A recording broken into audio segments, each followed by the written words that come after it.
Welcome to Natural Habitat Adventures Daily Dose of Nature. Today's presentation, Yellowstone's Winter Wildlife Adaptations, is brought to you by NatHab Expedition Leader Arthur Kampmann. A little bit more about our presenter.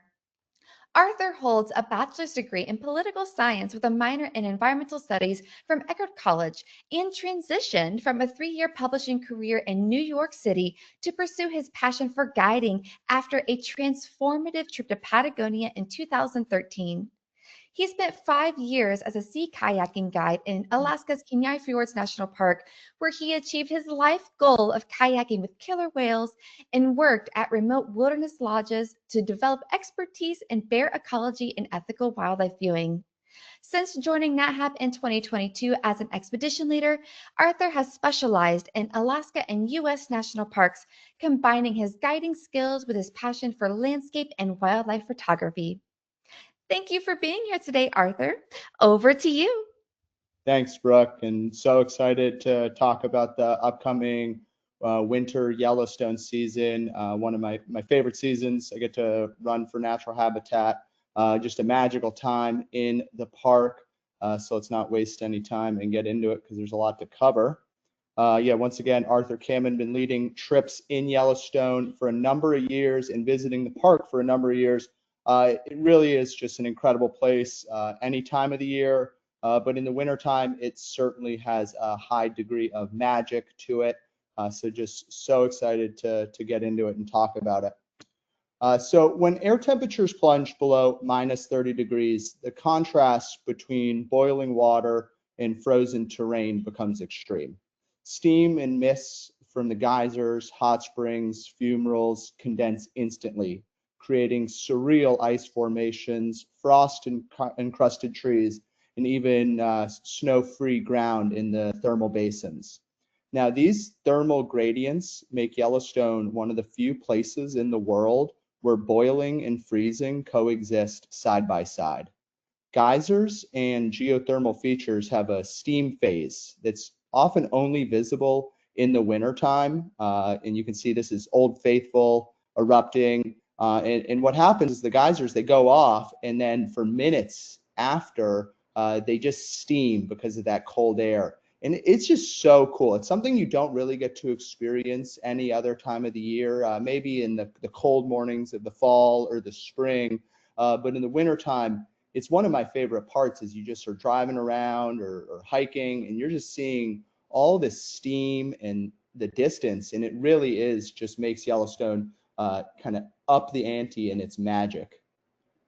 Now, in those geothermal basins, the warm ground, it allows bison, elk, and even small birds to conserve precious heat. Bedding down in these warm soils can save a large mammal thousands of calories on cold nights. So that thermal heat, it melts the snow, and it just creates patches of exposed forage. And by many means that those areas aren't lush, but their ability to reach vegetation can be the difference between survival and starvation. And so this also funnels wildlife into predictable locations. And as we know, where prey concentrate, predators concentrate.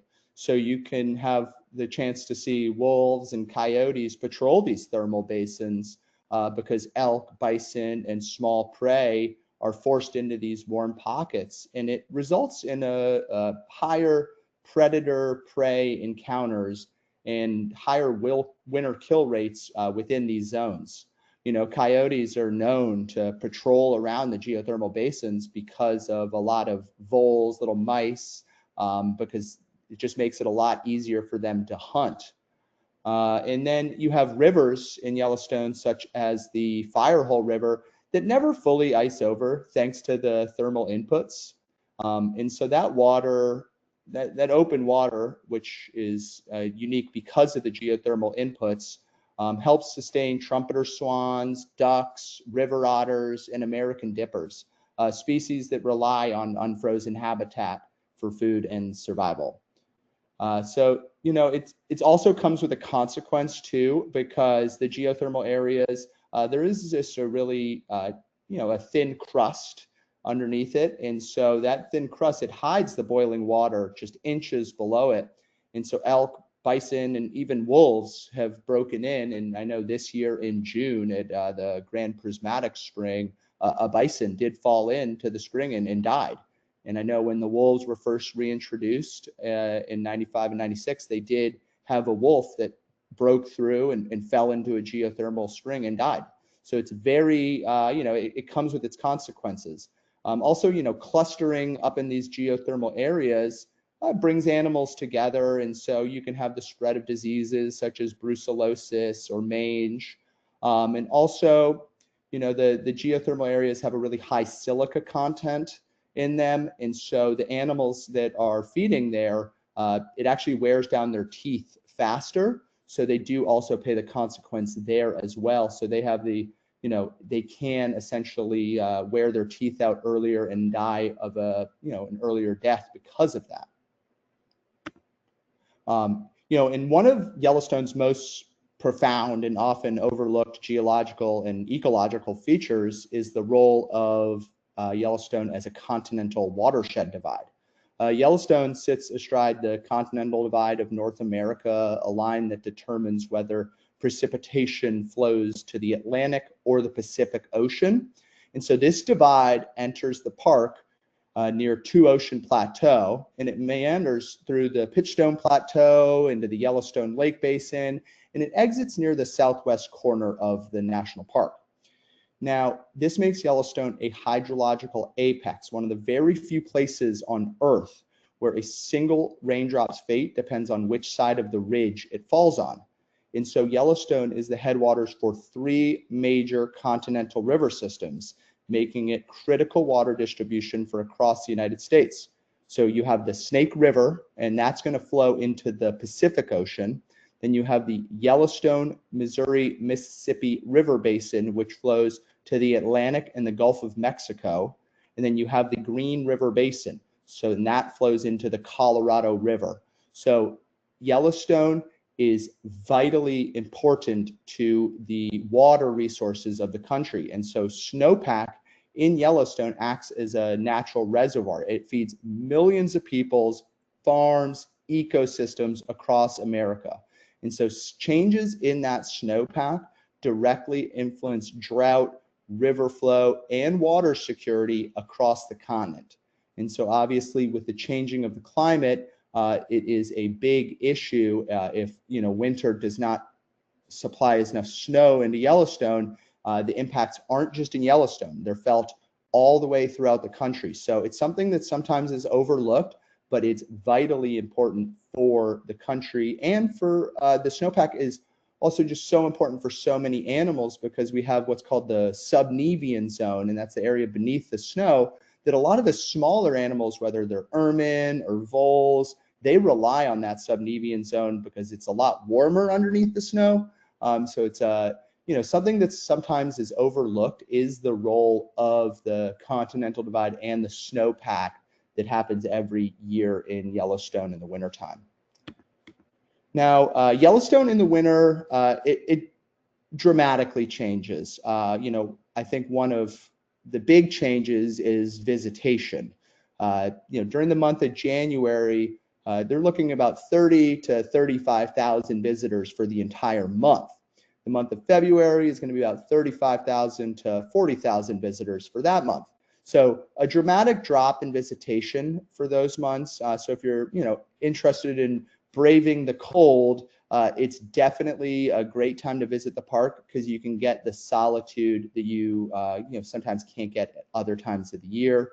But it is different, right? You can't drive your car around the entire park. Portions of the park road are open, and we will be driving up in the northern range in the Nat Hab expedition vans.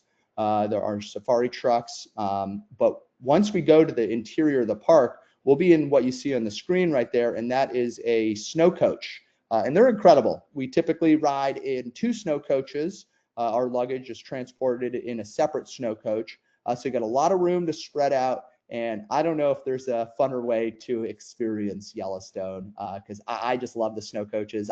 Even as the expedition leader, I'm not driving that. We have a different driver. So I'm sitting back looking for wildlife, pointing out really cool, interesting geothermal features. And so, if you want to experience the interior of Yellowstone in the wintertime, you're going in one of those snow coaches, and it is a fun experience. In winter also, obviously, there's a reason less people visit in the wintertime. In the coldest temperature ever recorded in Yellowstone, that's going to fall to minus 66 degrees Fahrenheit.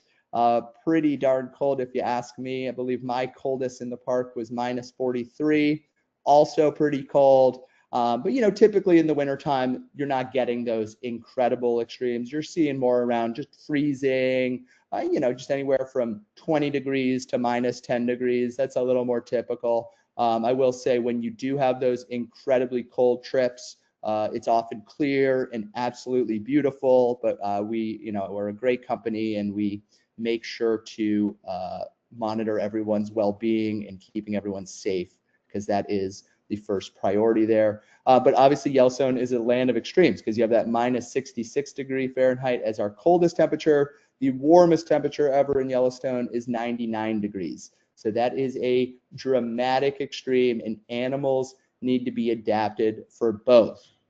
And one thing I just want to plug right now is my buddy Jake, a fellow expedition leader, is going to be doing the Know Before You Go on December 1st, which is the Monday after Thanksgiving. So if you're joining a winter Yellowstone trip this year, that's a great thing to tune into, because he'll get a little more into what to pack, what to wear, all that good stuff, what we provide, and just some nitty-gritty details that I don't have time to cover on this, because we're going to get into some wildlife, and I will save time for questions, and if you have any about the trip, please ask. But of course, he will be doing one on December 1st, that Monday after Thanksgiving. So yeah, I'm going to switch gears from kind of the geothermals to wildlife. And of course, an icon of Yellowstone are the bison. And so bison evolved from a cattle-like species that lived in Eurasia 2 to 3 million years ago. They entered North America via the Bering Land Bridge roughly 150 to 300,000 years ago. They evolved during glacial periods, and their biology reflects cold environments. So the first bison that we had in the United States, North America, was what we call the steppe bison, much larger than the modern bison we have today. It was also a lot woollier than that bison, and it roamed from Europe to Alaska and then down into the Great Plains. They say these ancient bison, which there was many species of, their horn span was anywhere from about 6 feet to 5 feet. So, I could lay down in between the bison's, an ancient bison's horn span. So they were much larger than what we have today. Our current male bisons are going to be upwards of 2,000 pounds. But yeah, a steppe bison would have been just an incredible sight to see. But like other ice age megafauna, large body mass reduces heat loss. And so that's an ecological principle known as Bergmann's rule. And so roughly 10 to 12,000 years ago, as these ice age glaciers retreated, steppe bison went away, and they gave rise to 2 descendants. The other one would have been bison antiquus. That would have been the one that followed the steppe bison. They're slightly smaller, and they're really dominant in the late Pleistocene. And then you have our current bison, which we call bison, that's its Latin name, and that's our modern American bison. And if you haven't seen Ken Burns' incredible documentary, American Buffalo, please take the time to watch that. It just covers the history, and it's not too long in terms of a Ken Burns. I believe it's only 4 hours, it's a pretty short Ken Burns. But definitely an amazing one. I learned so much, and I've seen it a couple times. It's incredible. And one thing that is actually really interesting is they've done genetic studies on our modern bison, and they still carry a small amount of that ancient steppe bison DNA. So these animals' cold adaptations allowed them to thrive in what we call like a steppe tundra ecosystem. But as the climate's warmed, bison essentially remain successful by moving south, and they've become what we would call a keystone species of the Great Plains. Now, how do bison stay warm on these really cold, this minus 66 degrees, right? So they have a two-part coat. They're going to have a thick, woolly underfur combined with long guard hairs that creates extremely effective insulation system. That's going to trap air close to the skin, repel moisture, and it allows bison to survive blizzards and temperatures minus 40 and below. It's not like on these really cold days you come out and there's just a massacre of bison. No, you come out and they're saying, how's it going? They didn't go inside to a nice warm hotel like we had. So their coat is really what keeps them going. And so that outer layer are what we call guard hairs, and they're long, coarse, and hollow. That hollowness traps air and reduces heat loss. It essentially prevents snow from melting and refreezing against the skin. Because the guard hairs repel water and snow, flakes can often settle to the surface without wetting the undercoat, kind of like you see here. And beneath the guard hairs essentially is just like a thick mat of fine wool-like fibers. This underfur traps a layer of still air close to the skin, and it acts as insulation in sub-zero temperatures. So, during the wintertime, this fur can be so thick that you couldn't even part it to see the skin of a bison, which is just incredible. And really, like, their body heat is barely escaping this. So while moisture and snow are staying on their backs, piling on, it's not melting, and that's proof that no body heat is being lost. And they've even done infrared thermography studies, and they have shown that heat loss through bison's fur is astonishingly low. Even at minus 40 degrees, the outer fur can be 32 degrees, and the skin beneath it can be 98 degrees Fahrenheit. So they're very much built for cold weather. And so, this minimizes energy expenditure, a crucial advantage in a landscape where food is scarce in the wintertime. Unlike, other large mammals that I'll talk about that have to rely a little more on constant feeding to maintain body temperature, bison conserve warmth essentially through their coat. And they're going to grow and shed their coats seasonally in a highly energy efficient cycle. Because, if you remember that warm temperature, 99 degrees, if they had that thick winter coat on, that would not be good.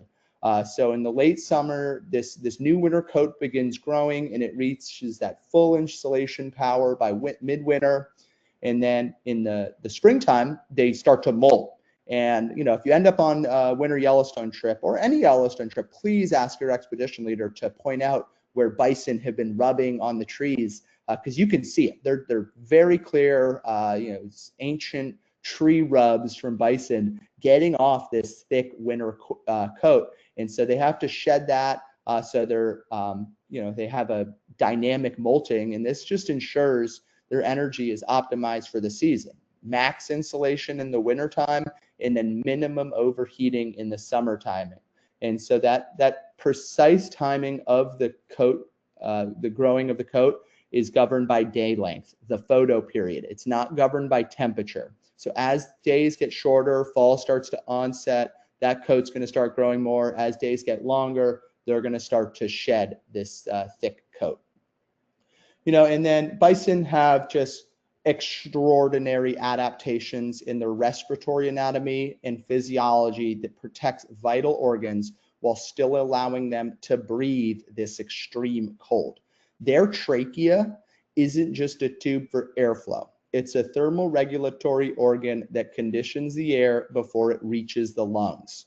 When they inhale frigid air, the vascular lining of the nasal passages and trachea warms it by transferring heat from the blood before it enters the bronchi and lungs.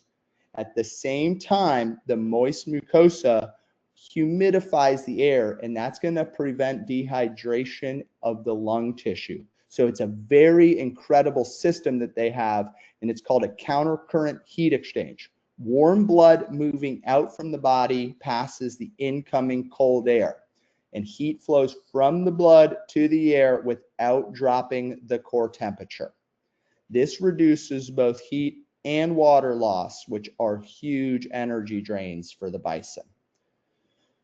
Now, their lungs and hearts are essentially the most sensitive heat organs. If air reached them at minus 22 Fahrenheit, it could trigger bronchial spasms or internal cooling that would endanger the animal.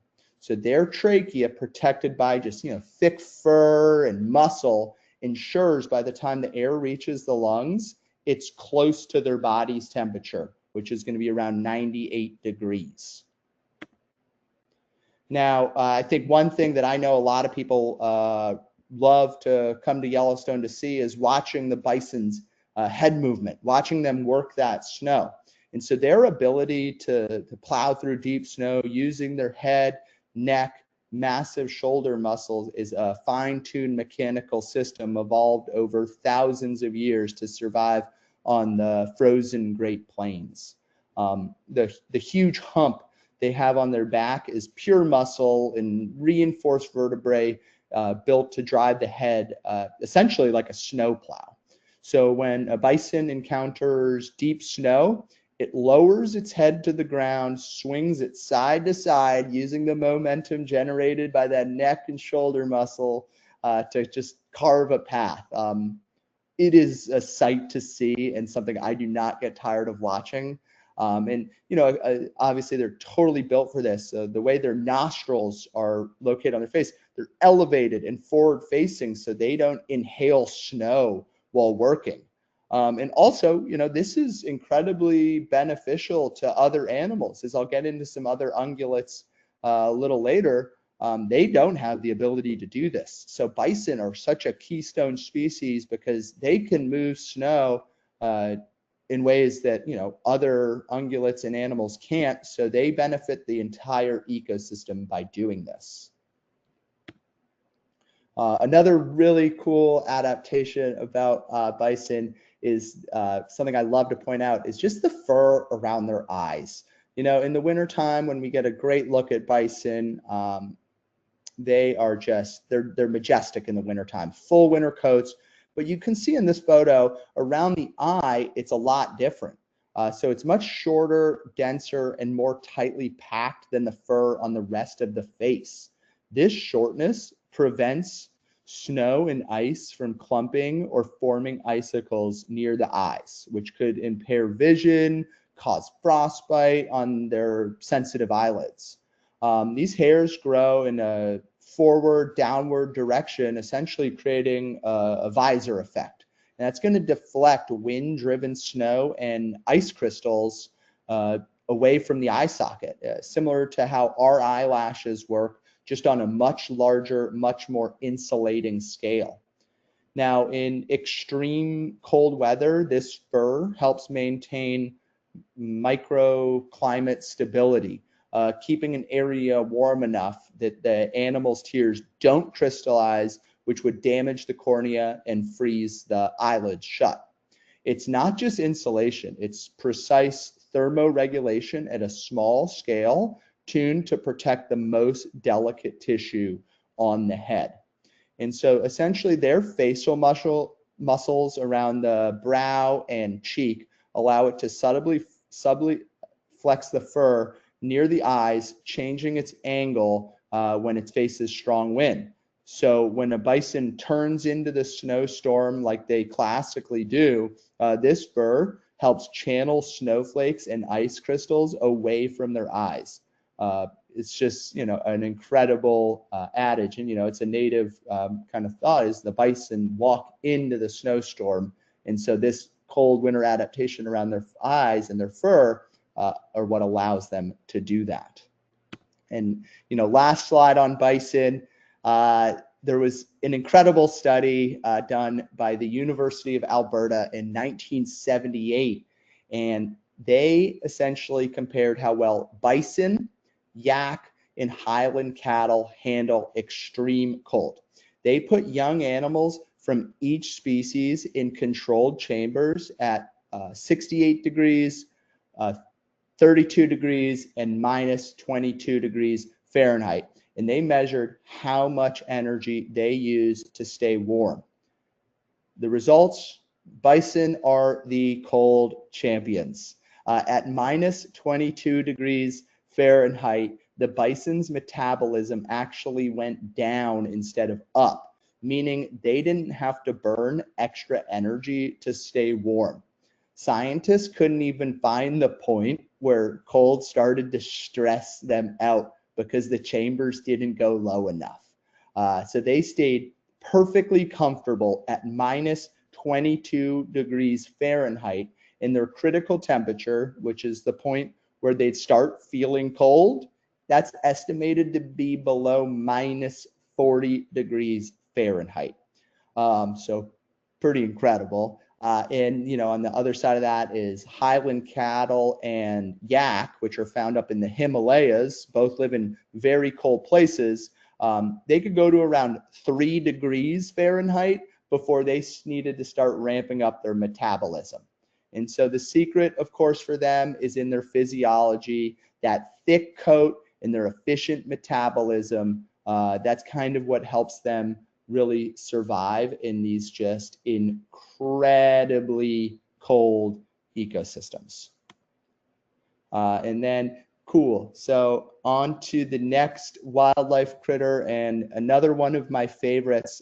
This is the pronghorn, and often called the pronghorn antelope, but they're not a true antelope at all. They belong in their own unique family, Antilocapridae. Which split from the modern ancestors of goats and antelopes roughly 20 million years ago. And these pronghorns are a true North American creature. I think when people came over from Europe, we had seen antelope in Africa and places like that, and they do resemble that. But this pronghorn is totally built for North America, and they're just an incredible species. So during the Pleistocene, North America was home to at least a dozen species of pronghorn. Some were as large as elk. And then when that last glaciation ended and the megafauna died, all the pronghorn species went extinct besides the one we have today. So because they evolved alongside super predators of the Ice Age like the American cheetah, no living American predator can catch them. They have incredible speeds of 55 to 65 miles per hour, and this is known as a ghost adaptation. They're surviving for an enemy that vanished millennia ago. So they have huge eyes, near 360-degree vision to help them spot danger. Now, with those top speeds, they have highly efficient lungs and hearts that are going to support high sustained runs. They're very adapted for harsh, open environments because the Ice Age wasn't just cold, it was dry and windy. So pronghorns are perfectly built for it. But as the first Europeans and early Americans began moving west, pronghorns were everywhere. They were second to bison, and some people say they were as abundant as bison. So estimates could be in the 30 to 40 million pronghorns across the Great Plains, Great Basin, and Desert Southwest, as common as bison. But as the early 1900s, fewer than 10,000 were left. That is a 99.9% population collapse, near extinction. But conservation groups have worked very hard to protect pronghorns, and today we have roughly 700,000 pronghorns across the western US in Canada. Wyoming has passed some of the first pronghorn protection laws in the early 1900s. Now, as snow begins to fall up high, pronghorn herds begin to move, sometimes over hundreds of miles. The pronghorns from Grand Teton, they're going to migrate to the upper Green River Basin and down to the Red Desert. This is a journey of about 150 miles. This is one of the longest overland migrations left in the Western Hemisphere. So essentially, they're going to follow memory and tradition, passing routes from mother to fawn, invisible highways on the landscape. Now, in the winter, pronghorns aren't like bison, so they need to search out windswept sage flats where snow blows it thin and food is available, because pronghorns, they cannot dig through snow like elk. They can't browse on the trees like deer. They have to reach those open winter basins to find food. So if they're blocked, they can't adapt. They'll simply perish. And so what is their big winter issue? And that is what are fences. Fences block their migrations, but simple fixes can make just a huge difference for pronghorns. Wildlife-friendly fencing, raising the bottom wire about 18 inches using smooth wire instead of barbed wire, reduces strands and allows pronghorns to crawl under safely. Then you have key migration corridors, what's called the Wyoming's Path of the Pronghorn. This is where sections of fence have been removed, and this is going to reconnect routes. Now, the Path of the Pronghorn was the first federally recognized wildlife migration corridor in the United States, designated in 2008. These efforts don't just benefit pronghorns, right? They're going to benefit mule deer, elk, and just countless of other animals that are doing elevation migrations throughout the greater Yellowstone ecosystem. I will say pronghorns sometimes can be a tougher animal to find on the winter Yellowstone trip, especially if weather is not great, because they try to avoid it. They're going to go to places that are a little more easy to handle. I don't blame them. And then, of course, you have the elk, the just iconic ungulate of the American West. Their guard hairs are piloerect. They're semi-hollow tubes that efficiently trap still air around the body, and their winter coat is gonna rival the best modern parka we could imagine. So with elk, it's really interesting. As the temperatures drop, their rumen microenvironment changes from digesting soft, starchy summer grasses to microbes that specialize in breaking down frozen fibrous plants. This lets elk pull energy from the toughest winter forage. And so when when protein is scarce, elk can actually recycle nitrogen from their own waste back into their rumen, where microbes make new amino acids. They're essentially creating protein out of nothing. They also regulate blood flow via countercurrent heat exchange. As the arterial blood warms the returning blood, reducing heat loss through their legs and hooves. Now, seasonal daylight cues trigger cascades in their melatonin and thyroid hormones, which regulate hair growth, fat deposition, and metabolic downregulation in preparation for winter. Essentially, their hide's lipid content increases tremendously in the winter, and that's going to reduce evaporative heat loss. So essentially, elk shift from being heat generators to heat conservers. They can maintain full function while operating in an energy budget that would otherwise be unsustainable in minus 30-degree conditions with limited food. One of the key differences between elk and, say a white-tailed deer. Now, elk are also going to do migrations through the greater Yellowstone ecosystem. They essentially, what we call it is following the green wave. So they're going to kind of migrate, upwards and downwards of 6,000 feet. So in the wintertime, it's really cool. You can actually, if you're joining NatHab's Winter Yellowstone expedition, you can actually go out in the Jackson area, and we'll go for a sleigh ride in the National Elk Refuge. And the elk have migrated from Grand Teton and Yellowstone down there, and they actually do a small scale feeding program because of the way the town of Jackson has blocked their migration corridor. And it's not breakfast, lunch, and dinner. They're essentially just giving the elk enough to survive. But GPS collar data has shown that Yellowstone's herds migrate hundreds of miles, crossing ecological zones, from sage steppe to subalpine meadows. And so it's really important for them to have these, areas where they can still get food. Now, their migration is one of the most energetically efficient large mammal strategies known, reducing the need for extreme cold tolerance by exploiting predictable refuges. So they're gonna also, they're also gonna take advantage of geothermal basins such as Hayden Valley or the Firehole Meadows, where elk exploit microclimate refuges where geothermal heat reduces the snowpack, and essentially they have it a little bit easier because the ground can be 10 to 15 degrees warmer in those areas.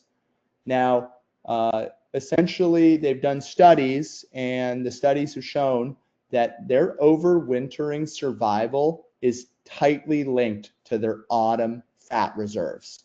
So a reflection of both their summer forage and their migration success. So another species we love in the greater Yellowstone ecosystem is the Shiras moose, also called the Rocky Mountain moose. It's a smaller and darker subspecies of moose. Any moose is a large animal, so calling it a small subspecies is kind of funny, but it is the smallest of the 4 subspecies of moose. Now, they're going to be distributed across riparian zones, willow thickets, and subalpine wetlands in Yellowstone. But they're going to survive essentially, like a lot, with really dense fur. But moose are unique in the sense that they're what we call obligate browsers. Their digestive system and jaw morphology are specialized to handle woody, twiggy barks and high ligand shrubs that dominate their winter diets. So they're going to be browsing along river corridors, willow thickets, and just kind of minimizing energy expenditure during those tough months to maximize essential nutrients. Now, being browse specialists, they're kind of looking for willows, cottonwoods, and even aquatic plants. I think that often surprises people is, moose are great swimmers. They really are. So obviously a lot of the lakes and stuff like that are frozen, but if they're going along the riverbanks, they can still get to a lot of, food that other ungulates might avoid. And then, another thing for moose is essentially just their long prehensile upper lip allows precise stripping of the bark and manipulation of branches. Just gives them access to, aspen and stuff like that other ungulates just really can't exploit.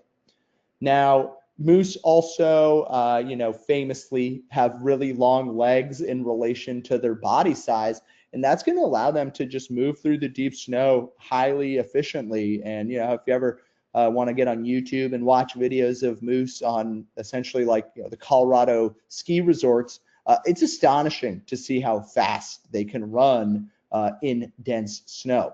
So that deep snow is going to just drive them to lower elevations, but their size is something that's going to really prevent them from being predated on in the wintertime. So, large, long legs kind of keeps them safe where, wolves might take runs at other animals before they go after a moose. And then the last ungulate I'm going to cover is the bighorn, the Rocky Mountain bighorn sheep.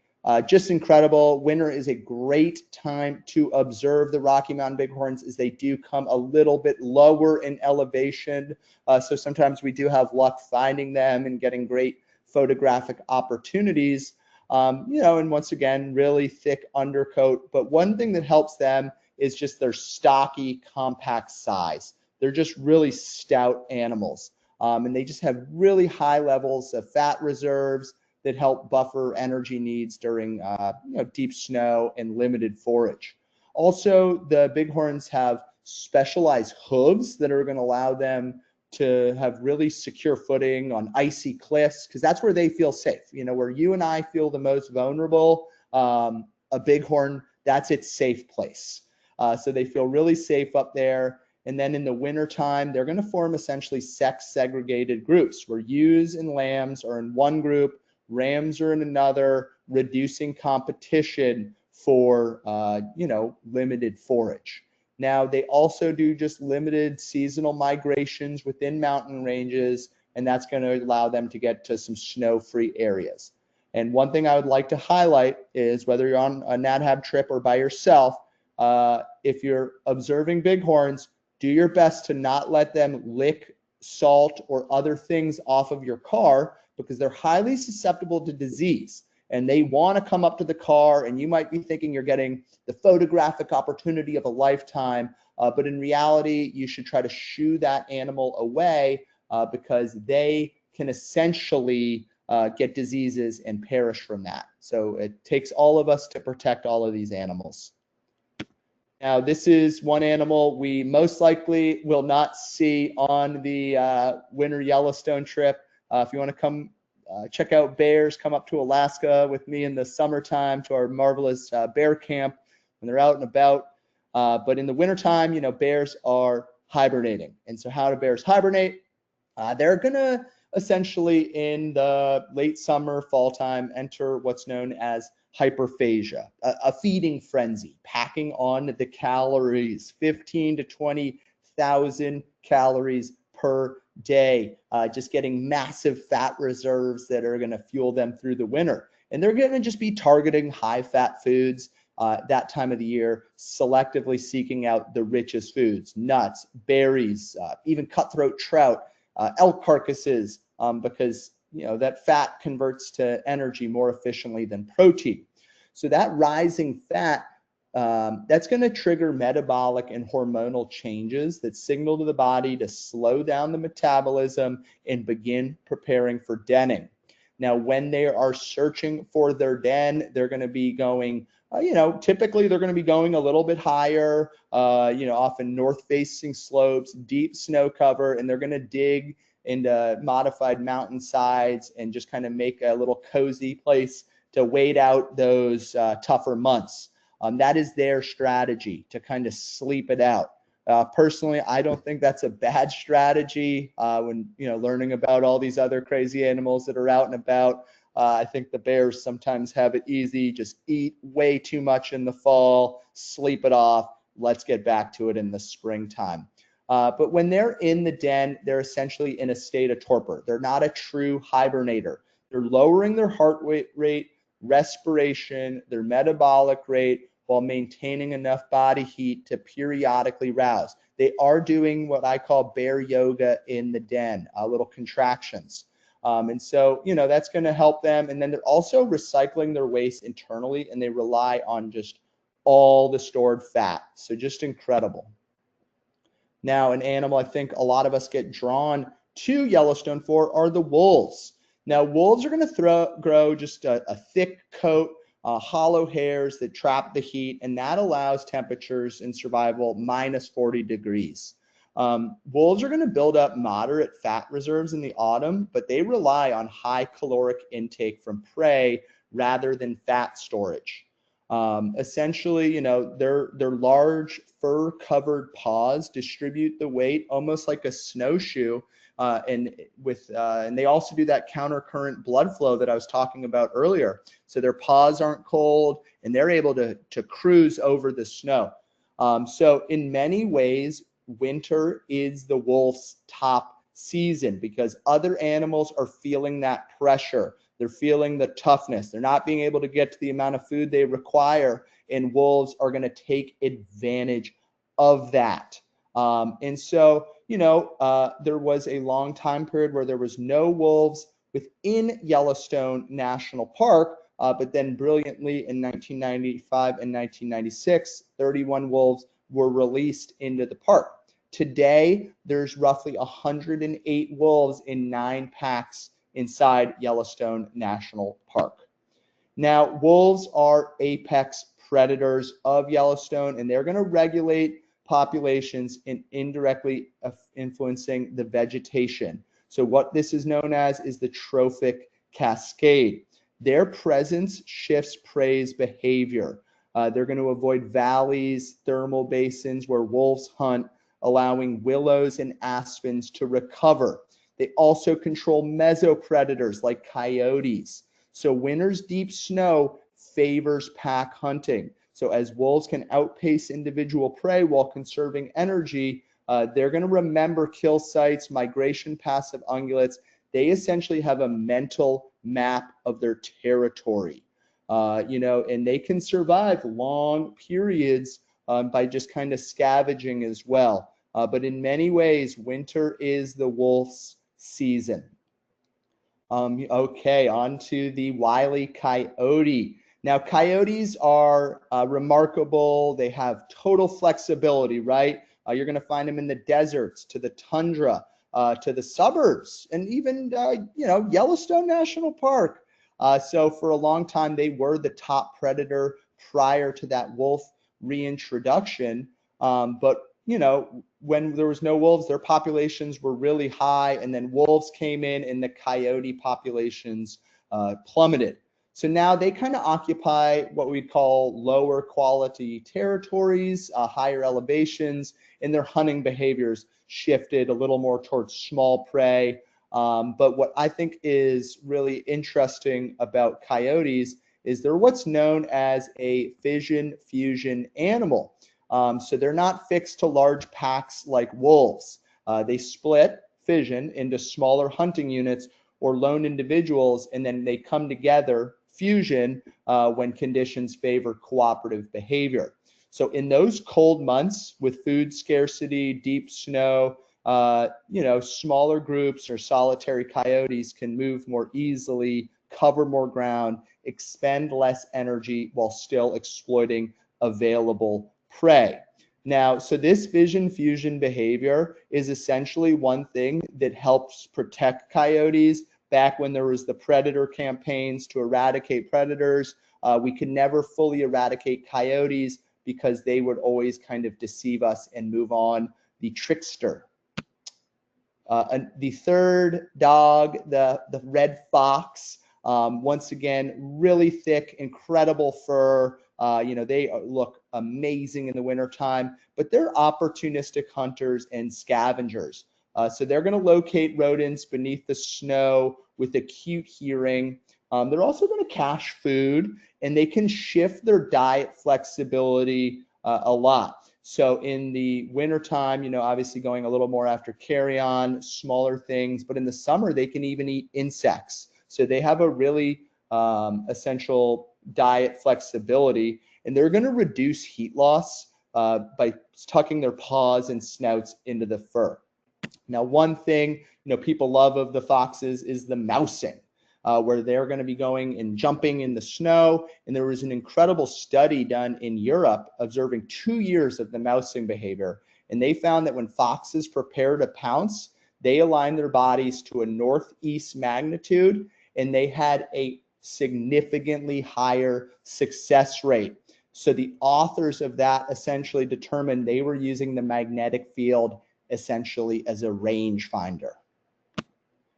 Now, another aquatic predator of Yellowstone is going to be the river otters. So they're amazing. One of the thickest coats of any animal we're going to find in Yellowstone, a dense underlayer, just really, really dense fur is what's going to help them.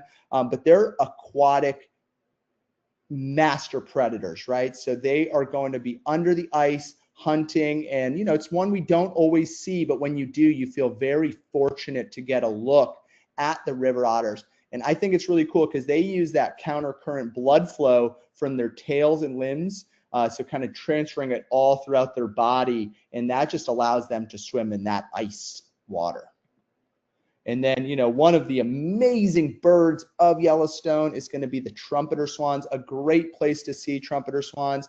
They have what we call subcutaneous fat, and that's going to insulate them in sub-zero temperatures. A lot of Yellowstone swans are migratory, and they come into the park essentially to take advantage of that ice-free water because they need to feed. And the swans are vitally important to other birds as well because they're what we call messy eaters. They get their necks down there, stir up the vegetation, and they're often trailed by many ducks as they're feeding. So they're just absolutely incredible. It's cold to look at a bird that's just standing in the water, but that is a great transition into essentially my favorite bird in Yellowstone, and that is the American dipper. They are year-round residents in Yellowstone, and they're going to thrive in the snow-covered landscapes because they're going to exploit aquatic environments that remain open beneath the currents and even freezing conditions. Now, their feathers are going to trap insulation and repel water. If you can see it, there is water beads on this American dipper. But they maintain their body heat while foraging underwater. One of the highest metabolic rates of passerines, and they can submerge in near freezing water for 10 to 15 seconds at a time. I swear, the coldest trips I have, I see the most American dippers, and they're just unique among songbirds for feeding underwater year-round, which allow them to exploit food that not a lot of other birds are willing to do, and they are a key indicator of stream health. They require clean, fast-flowing water. Now, on to my last couple species, and then I got a couple minutes for questions. But this is a vitally important species, and this is the Clark's nutcracker. So they survive winter not by fleeing the cold, but by essentially outplanting it. They are keystone seed dispersers for the whitebark pine, a high elevation species critical to Yellowstone's ecosystem. Each bird caches tens of thousands of seeds every year. Many are never retrieved, and that allows new whitebark pines to germinate and sustain these forests.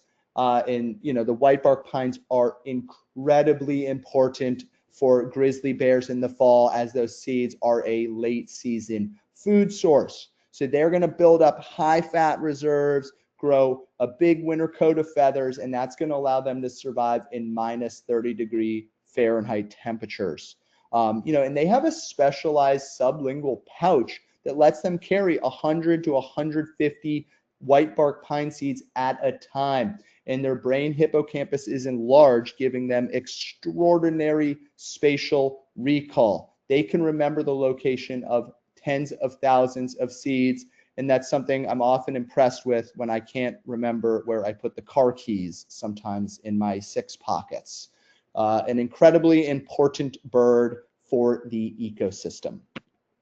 And the final species is the black-billed magpie, an absolute stunner.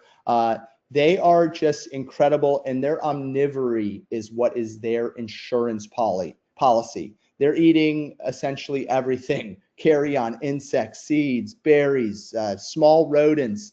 They're going to take advantage of anthropomorphic locations as well. Sometimes you'll park your car at the Mammoth Springs, and the magpies are waiting to pull bugs off of the hood.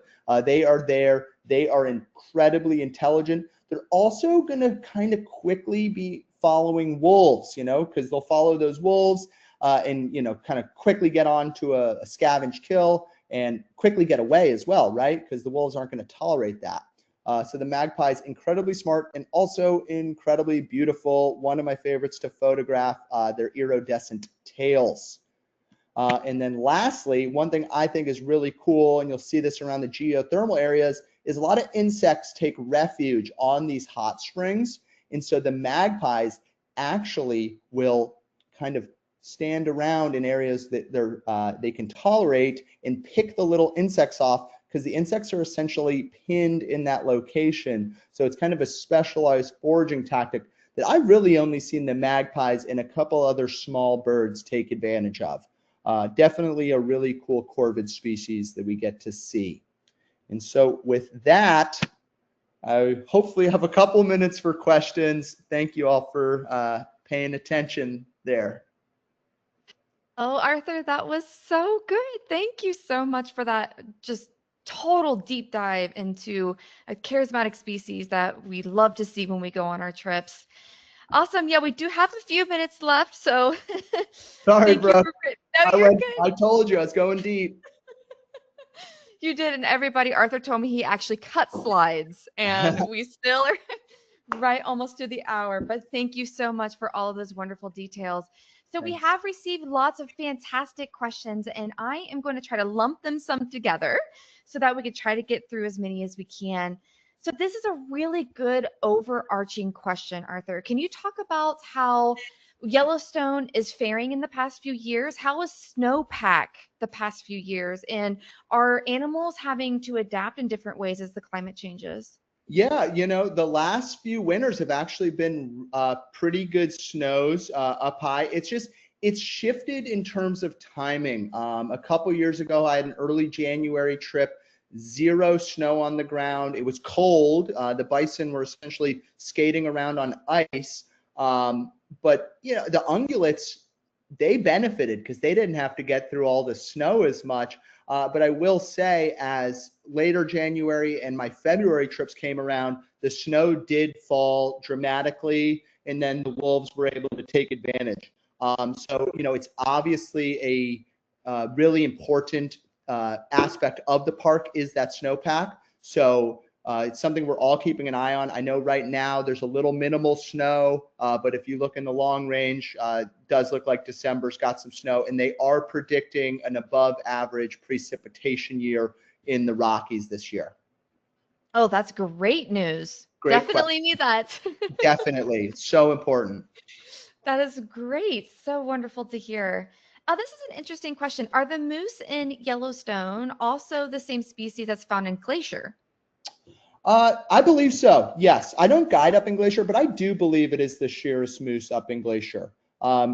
You can ask on if you follow through with Jake on that date. Know before you go. He's the Glacier lead guide. I do believe it's the Rocky Mountain subspecies, the sheerest subspecies. But yeah, I do believe so. But I'm not 100% because I don't guide in Glacier. So like 99% sure that's right. Awesome. Yes, thanks for that. Oh, this is a good one. When foxes are pouncing on their prey, how do they protect their noses? We've all seen that classic, the pounce head first. How do they not hurt I themselves know. on frozen I wonder, ground? I wonder the same thing. I've actually seen them sometimes kind of paw at the snow a little bit to break that ice crust before they do it.